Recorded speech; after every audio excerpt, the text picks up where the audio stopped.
एक माँ की ममता। एक रात मनोज बाबू अपनी पत्नी मोना के साथ शादी की पार्टी से अपने घर को लौट रहे थे। रात ज्यादा होने की वजह से कोई सवारी गाड़ी नहीं मिल रही थी। मनोज बाबू का घर मुश्किल से 3 किलोमीटर की दूरी पर देहरादून के एक पहाड़ी गांव में था। मुसीबत ये थी कि महीना सावन का था और ऊपर से जोरों की बारिश भी हो रही थी और उन्हें अपने घर पहुंचना भी जरूरी था। अतः उन दोनों पति पत्नी ने पैदल ही घर जाने का निश्चय किया। मोबाइल की टॉर्च की मध्यम सी रोशनी में वे दोनों आगे बढ़ने लगे। वे अभी आधी दूर ही गए थे कि जोर से बिजली चमकी और बिजली की रोशनी में एक औरत का साया दिखा जो ठीक उसके सामने खड़ी थी।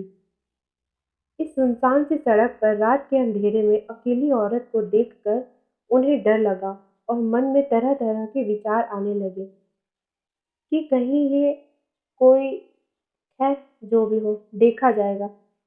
ऐसा सोचते हुए उन दोनों ने अपने कदम आगे बढ़ा दिए, लेकिन बिजली अब बार बार लगातार चमकने लगी थी और उस बिजली की चमक में वो औरत दूर से ही साफ साफ दिख रही थी। वो औरत उन्हें रुकने का इशारा कर रही थी। उसे देखकर मनोज बाबू की पत्नी की तो हालत ही खराब हो रही थी। लेकिन मनोज बाबू को अब लगने लगा कि ये औरत शायद कोई मुसीबत में है। मनोज बाबू जब रुके तो वो औरत उनसे हाथ जोड़कर बोलने लगी, भाई साहब प्लीज मेरी मदद कीजिए। तेज बारिश और पहाड़ी ढलान की वजह से मेरी गाड़ी का एक्सीडेंट हो गया है। मेरी गाड़ी इस पहाड़ी ढलान में नीचे गिर गई है। उसमें मेरी एक मासूम सी बच्ची है। प्लीज आप दोनों उसे बचा लीजिए। इतना कहते ही वो औरत आगे आगे चलने लगी और न चाहते हुए भी मनोज बाबू अपनी पत्नी के साथ उस अजनबी औरत के पीछे पीछे चलने लगे। लेकिन एक अनजाने भय से उन दोनों का दिल जोर जोर से धड़क भी रहा था। जैसे ही वे दोनों पहाड़ी से नीचे उस गाड़ी के पास गए तो उन्होंने देखा कि गाड़ी में एक प्यारी सी मासूम बच्ची रो रही है।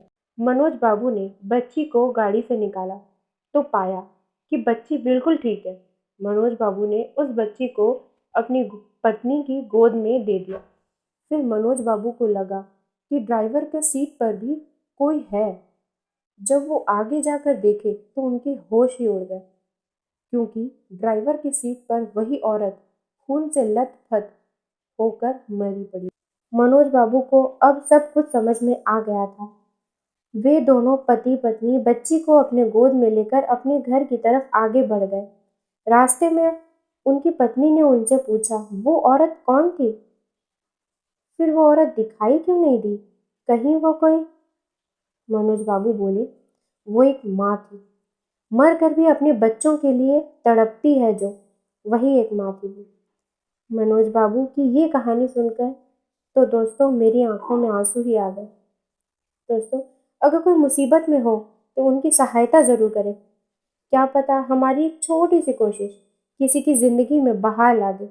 ये एक छोटी सी कहानी हर एक माँ की ममता को समर्पित है। धन्यवाद।